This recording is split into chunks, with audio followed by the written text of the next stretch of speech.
The reception hall glowed with fairy lights strung across the ceiling. Champagne flowed freely as guests mingled and laughed, and the band played soft music in the corner. My wedding day had been everything I'd dreamed of, and it was about to become legendary. Marcus, my new husband's uncle, sat beside me at the head table. At 56, he wore an impeccably tailored charcoal suit and the confident smile of someone who'd built a successful real estate empire from nothing. Across from us sat my parents and my sister Brianna, positioned exactly where I'd requested them. "Amanda," Marcus said, his voice warm and conversational. "Are you excited about the $120,000 down payment we transferred for your house? Kevin mentioned you two found the perfect place in that neighborhood you loved." The reaction was instantaneous and spectacular. My sister Brianna, who'd been loudly describing the luxury apartment she'd just leased downtown, complete with floor-to-ceiling windows and a rooftop pool, went completely silent mid-sentence. Her champagne glass froze halfway to her lips. Her eyes went wide. My mother's fork clattered against her plate, the sound sharp in the sudden quiet. The smile she'd maintained all evening disappeared. Her heavily made-up eyes filled with shock. My father's water glass slipped in his hand. He caught it, but water sloshed onto the white tablecloth. "What payment?" my mother whispered, though her voice carried clearly across the table. I set down my champagne flute with deliberate calm and met her gaze. 30 years of being her daughter had taught me exactly how to look at her without revealing a single emotion. Composed. Neutral. Giving nothing away. Marcus continued as though he hadn't heard the question. "We were thrilled when Amanda and Kevin told us they'd found a house. Real estate is always a smart investment, especially in this market. $120,000 seemed like the right amount to help them avoid PMI and get a better interest rate." $120,000? Brianna said, her voice strangled. "For a down payment?" "Yes," Marcus's wife Diane chimed in from his other side. She wore an elegant navy dress and diamond earrings that caught the light. "We wanted to make sure they started their marriage in a home they own, not an apartment they're renting. Building equity is so important for young couples." My mother's hand shook as she reached for her wine glass.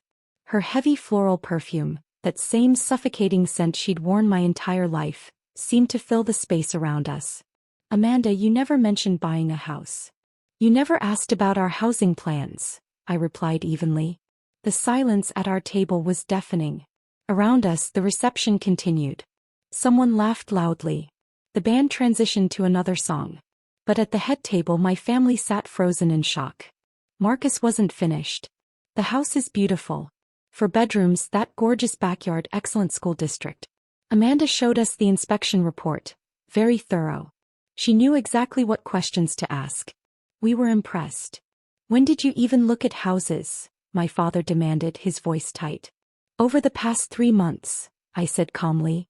"While you were busy helping Brianna furnish her new apartment."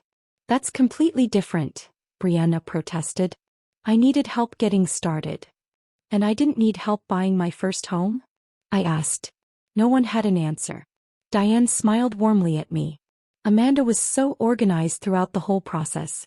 She had her financing pre-approved, her budget calculated, her must-haves listed.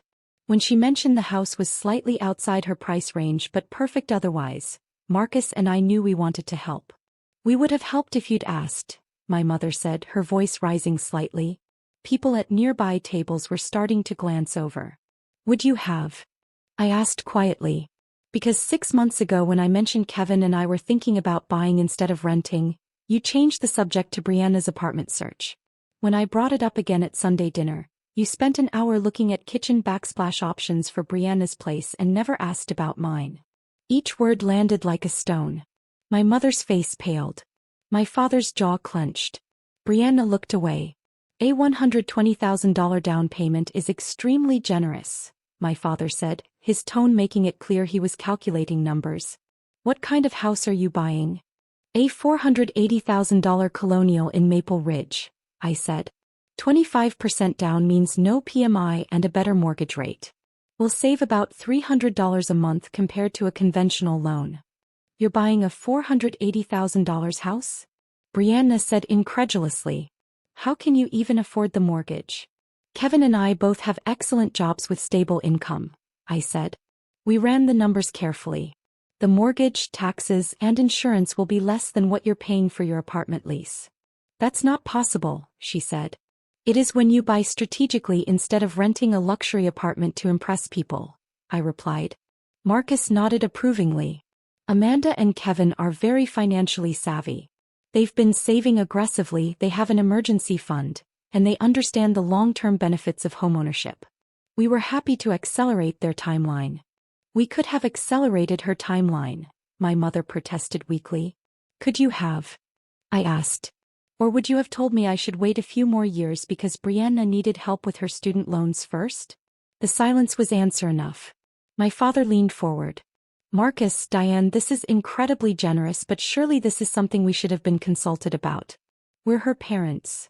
Amanda is 30 years old, Marcus said pleasantly. She doesn't need her parents' permission to buy a house or accept a gift. But $120,000 is a significant amount of money, my father insisted. What expectations come with that? Diane's expression cooled.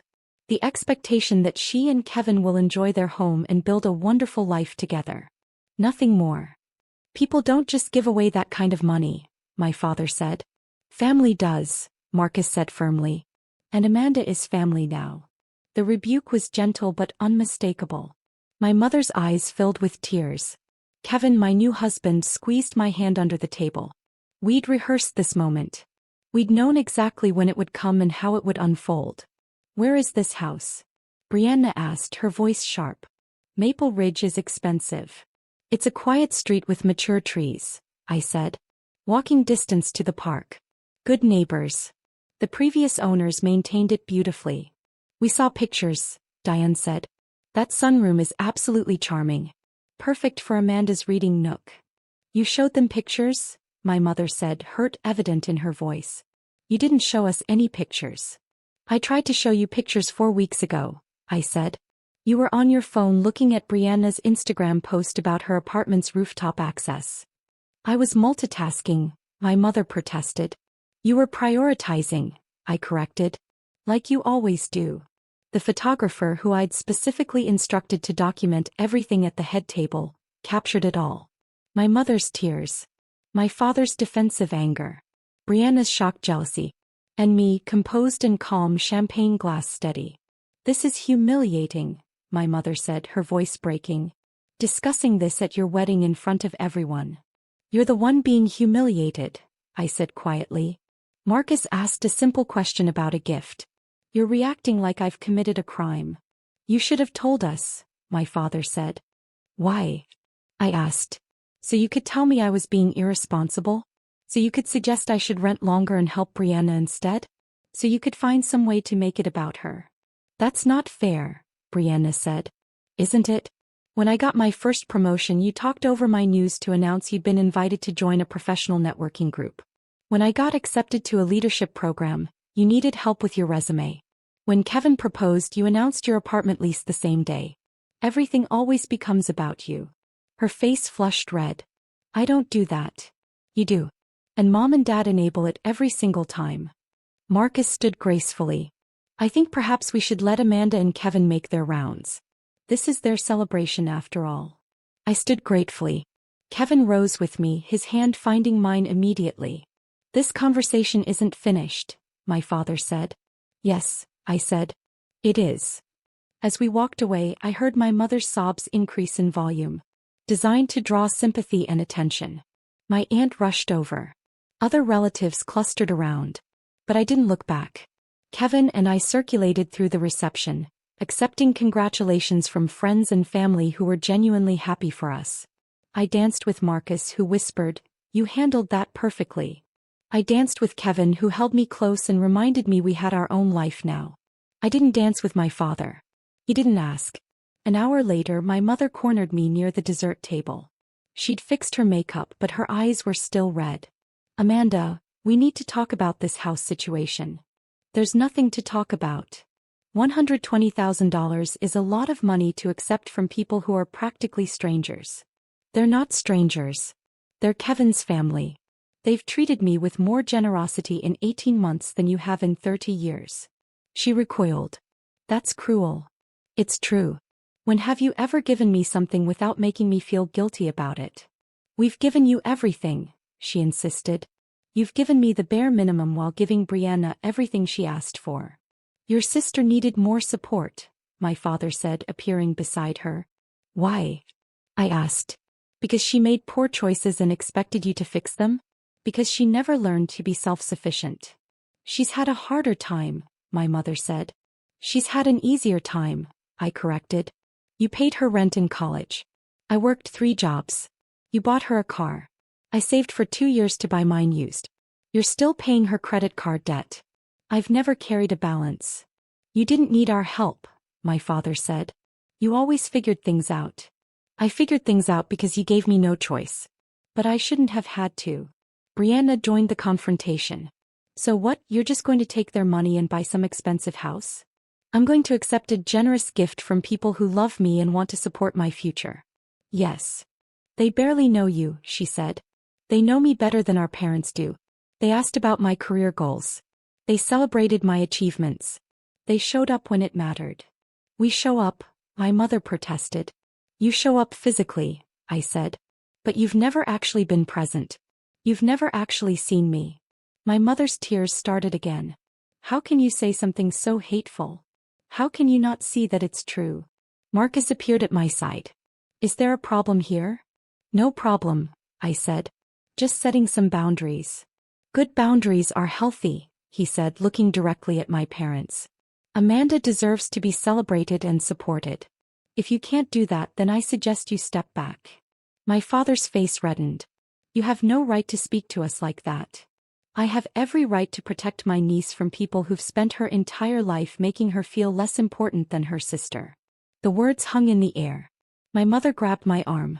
Please. Don't let them turn you against us. I gently removed her hand. They didn't turn me against you. You did that yourself. They just showed me what real support looks like. Kevin appeared on my other side. I think we should go, sweetheart. We have an early flight tomorrow. Our honeymoon. 2 weeks in Portugal, paid for by us with money we'd saved because we were financially responsible adults. You're just going to walk away? My father said. Yes, I said. I'm walking toward the life I deserve. You're welcome to be part of it if you can treat me with the same respect and support you give Brianna. But I'm not holding my breath. We left the reception shortly after. In the car, Kevin held my hand. You okay? He asked. I'm perfect. Uncle Marcus really committed. He did. And I'm grateful. We'd coordinated with Marcus and Diane weeks ago. They genuinely wanted to help us with the house, but we'd all agreed that announcing it at the wedding would force my parents to confront their favoritism publicly. Think they'll ever understand? Kevin asked. No. They'll paint themselves as victims. Tell people I chose money over family. But I know the truth. What's that? That I didn't choose money. I chose people who actually value me. We spent our wedding night at a downtown hotel. My phone buzzed continuously. Calls and texts from my family demanding explanations. I turned it off without looking. The next morning I checked my phone long enough to text Marcus and Diane a heartfelt thank you. There were 156 missed calls and 203 text messages from my parents and Brianna. I deleted them all without reading them. We flew to Portugal 3 days later. 2 weeks of beautiful coastlines, historic cities, and no family drama. For 2 weeks I didn't think about my parents. Didn't wonder what they were saying. Didn't feel guilty for the boundaries I'd set. I was simply Amanda. Not the overlooked daughter. Not Brianna's self-sufficient sister. Just Amanda, loved and valued. When we returned, our house was waiting. The beautiful colonial in Maple Ridge that Marcus and Diane had helped us buy. For bedrooms, hardwood floors, that gorgeous sunroom. My parents learned about the closing through a cousin who saw our Facebook post. They never asked to see the house. 3 months after the wedding, Brianna called. She was struggling with rent and needed help. Could I loan her $5,000? Just until she got back on her feet. I said no. She called me selfish. I hung up. My mother sent an email asking about Thanksgiving. I replied that Kevin and I would be hosting at our new house and they were welcome to come if they could be respectful. They declined. Marcus and Diane came instead. Along with Kevin's parents, his siblings, and a dozen other family members who were genuinely happy for us. We filled our beautiful house with people who loved us. People who celebrated our success instead of resenting it. 6 months after our wedding, my mother showed up at our house unannounced. I answered the door but didn't invite her in. "Your home is beautiful," she said, looking past me into the foyer. "Thank you. Can I come in? See the rest?" "No." Her face crumpled.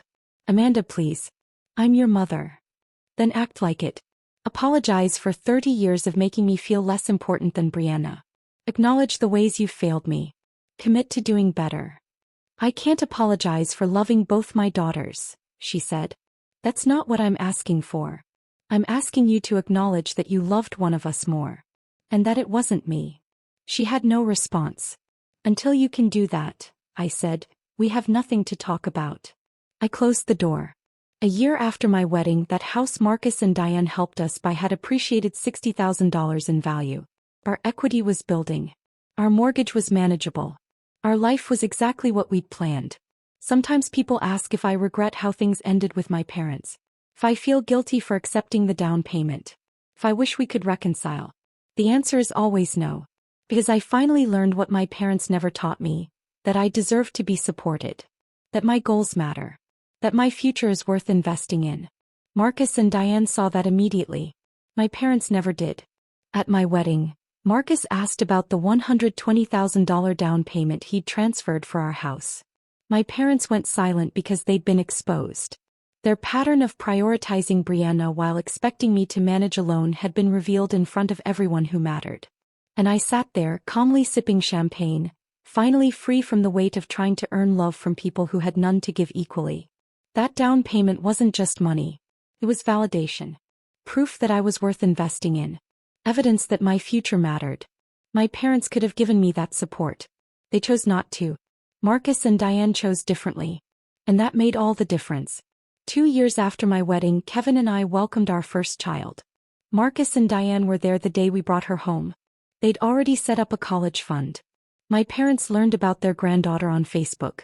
They sent a card. I didn't respond. Because I was done accepting crumbs and calling it love. I had real family now. Family who showed up. Family who supported me.